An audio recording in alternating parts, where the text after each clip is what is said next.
What is there even to say about Crash Bandicoot that hasn't already been said 100 times? Naughty Dog hit it out of the park with the original trilogy, and then made a great racing game before moving on to Jak and Daxterier things. And then, to say Crash went downhill from there would be an understatement. But in 2017, the orange marsupial finally got the revival he needed with the N. Sane Trilogy. After the tremendous success of the N. Sane Trilogy, a brand new Crash was inevitable. It was just a matter of time. We had time to wait because of the also great Spyro Reignited Trilogy and phenomenal Crash Team Racing Nitro Fueled, but a new Crash was coming. It was just a matter of when. The game was finally unveiled as Crash Bandicoot 4 It's About Time, and what an appropriate title. It was a little strange seeing that Toys for Bob was in charge of this instead of Vicarious Visions, but man am I thankful for that decision because Toys for Bob did an outstanding job. They took the franchise further to where it should have gone since the trilogy, and truly made it their own. I love the art direction and tone.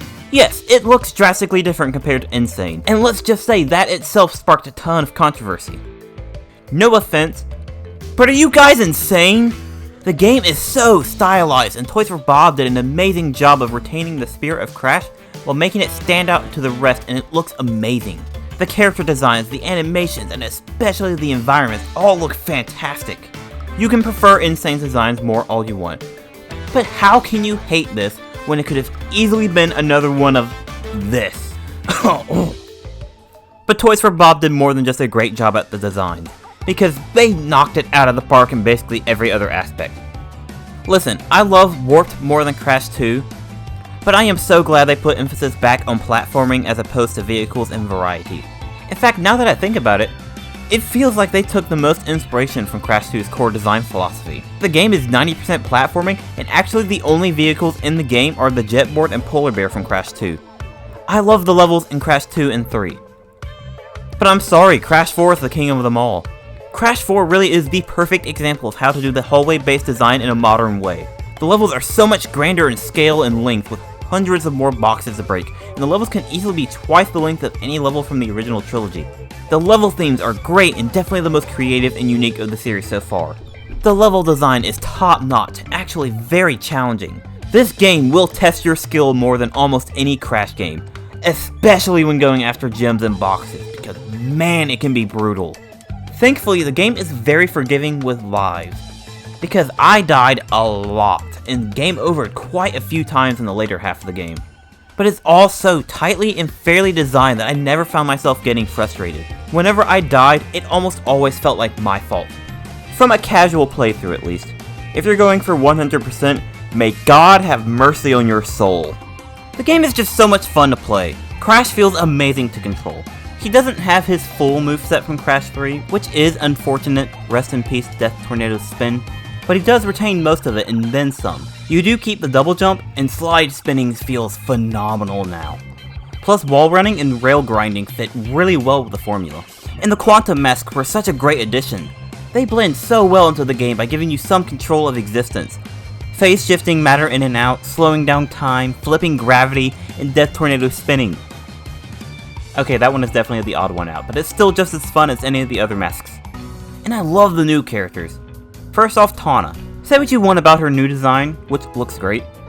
She's way better than she ever was in the original. She has something called character. But what was really surprising is just how fun she is to play as. It was very concerning going in that she could have been very stiff and awkward, but she controls great and the grappling hook is way more fun than it has any right to be. Dingodile is also really great. I love what they did with this character and he's just as fun to play. I was very worried he would be very slow and heavy, but he also controls great and his vacuum blends well with the game.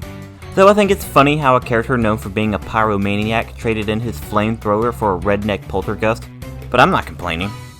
Cortex though, he's the weakest playable character. I love his personality in the game, but he's the least fun of the four to play as. He's not bad, he's just nowhere near the same level as Crash, Tawna, and Dingodile.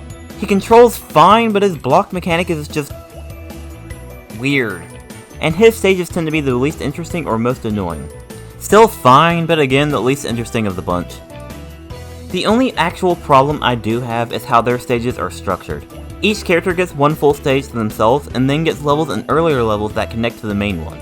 But the problem is that the rest of the extra stages aren't full stages. You will play half a level as the other characters before playing the last half of the stage you already did as Crash, and it just feels unnecessary and tedious.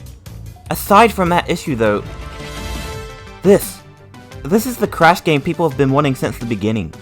Crash 4 takes some of the best elements of the original trilogy and blends them together into the ultimate Crash experience. The linear progression system of the first game, though I prefer the Warp Room style, it would not have worked in Crash 4.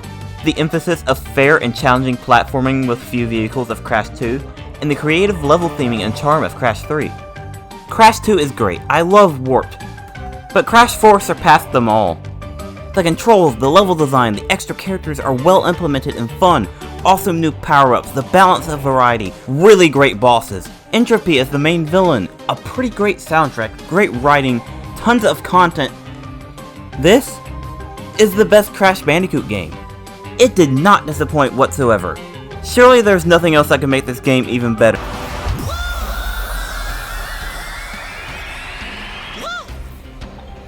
Crash 4 is amazing. As for the 3D platformer ranking list, Crash 4 ranks very high. And for those curious, here's how it stacks up compared to the original trilogy. Just play this game, man, it's so good.